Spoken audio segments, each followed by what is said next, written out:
বন্ধুরা, নতুন ঘড়িতে 10টা 10 বেজে থাকে কেন আপনারা কি জানেন? চলুন জেনে নিই। বন্ধুরা, আপনারা কি মনে হয় অমলেট আর মামলেট এই একই জিনিস? না বন্ধুরা, আপনারা ভুল ভাবছেন, এরা একই জিনিস না।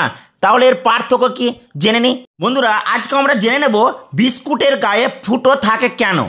আপনারা কি জানেন বন্ধুরা, কোন প্রাণী জন্মের পর টানা 2 মাস ঘুমিয়ে থাকে? চলুন আজকে আমরা জেনে নিই। বন্ধুরা, এরকম আরো ইন্টারেস্টিং ফ্যাক্ট নিয়ে আজকের এই ভিডিও, তাই বলো বন্ধুরা সম্পূর্ণ ভিডিওটা দেখতে থাকুন।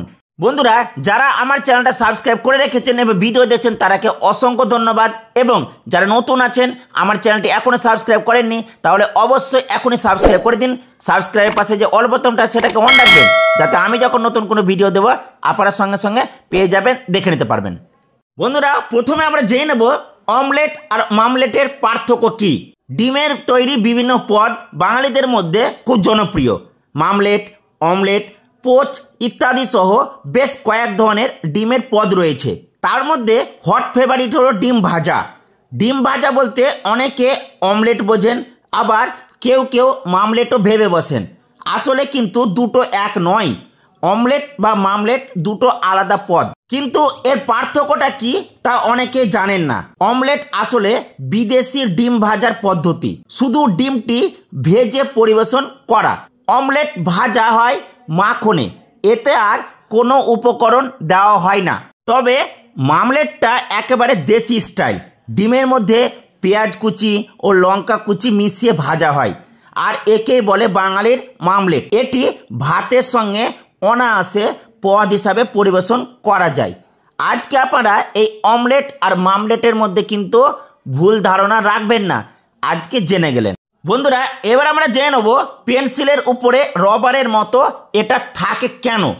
আপনি অনেক ধরনের পেন্সিল দেখে থাকবেন, আবার এমনও পেন্সিল দেখেছেন যেগুলোর পিছনে এইরকম সিলভার দেওয়া থাকে। কিন্তু আপনি জানেন কি এই ধরনের পেন্সিলকে কি বলে বা এর নামই বা কি? এই ধরনের পেন্সিলের বডিতে বিভিন্ন ধরনের পার্টস থাকে, যেখানে একটা এক্সট্রা রাবার থাকে। এই রাবারটিকে সিলভারটা পেন্সিলের সাথে জোড়া দিয়ে লাগিয়ে রাখে, যার নাম হচ্ছে ফেরুইল।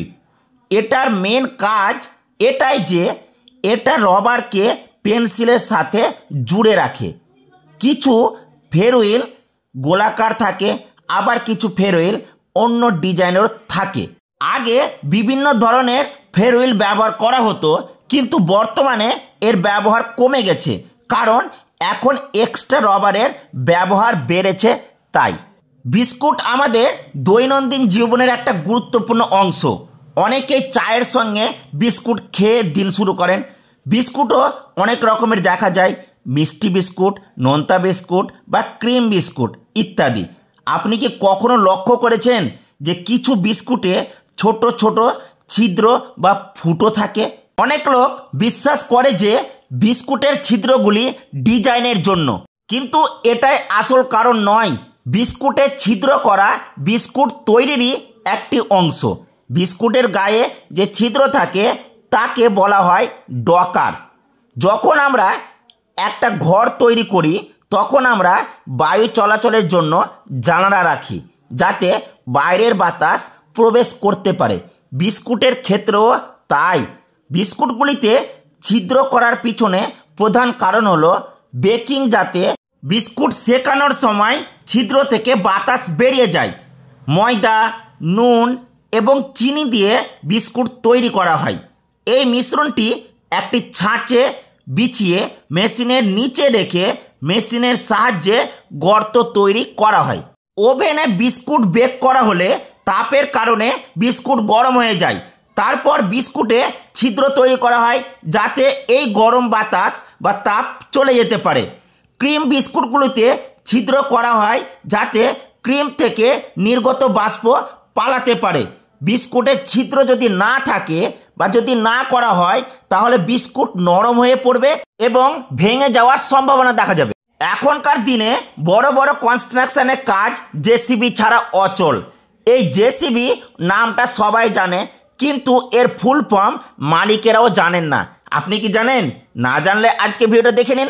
জেসিবির ফুল ফর্ম হলো জোসেফ সাইরিল ব্যামফোর্ড।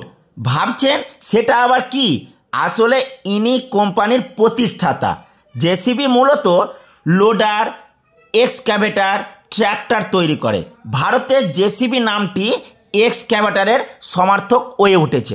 বন্ধুরা, এবার আমরা জেনে নেব নতুন ঘড়িতে 10টা 10 বেজে থাকে কেন।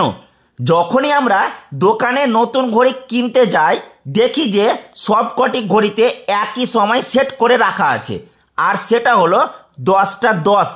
কখনো ভেবে দেখেছেন কি কেন এই বিষয়টি ঘটে? 10টা 10 রাখার পেছনে অনেক অনেক রকম কারণ বলে থাকেন। জেনে নিই আজকে। প্রথম মত হলো, যিনি ঘড়ি আবিষ্কার করেছেন তিনি 10টা 10-এ মারা গিয়েছিলেন, তাই ঘড়িতে এই 10টা 10 সময়টি সেট করা থাকে। অনেকে মনে করেন যে যিনি ঘড়ি তৈরি করেছিলেন বা আবিষ্কার করেছিলেন তিনি এই 10টা 10-এ জন্মগ্রহণ করেছিলেন, তাই এই 10টা 10 রাখা হয়েছে। আরও একটি যুক্তি অনেকে দিয়ে থাকেন যে প্রথম ঘড়ি নাকি আবিষ্কার হয়েছিল এই 10টা 10-এ, তাই এই সময়টা রাখা হয়েছে।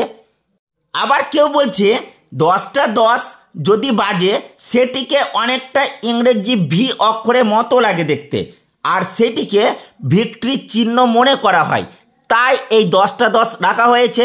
আবার কিছু জনের মত যে ঘড়িতে 10টা 10 বাজলে সেটিকে দূর থেকে দেখলে মনে হচ্ছে ঘড়ি যেন হাসছে, সেই কারণে এই সময়টি বেছে নেওয়া হয়েছে। অনেকের মতে হিরোশিমায় যখন বোমা ফেলা হয়েছিল তখন ঘড়িতে 10টা 10 বাজছিল, তাই ঘড়িতে এই সময় রাখা হয়। টাইম্যাক্স ব্র্যান্ড বিখ্যাত ঘড়ি প্রস্তুতকারক কোম্পানি এই প্রচলনকে মানেননি। তারা 8টা 20-তে সব ঘড়ি সেট করেছিল, কিন্তু পরে তারা 10টা 9 মিনিট 36 সেকেন্ডে সময় সেট করতে বাধ্য হয়। অনেক কোম্পানি তাদের লোগো ভালোভাবে দেখতে পাওয়ার জন্যই এই সময়টি সেট করে থাকেন।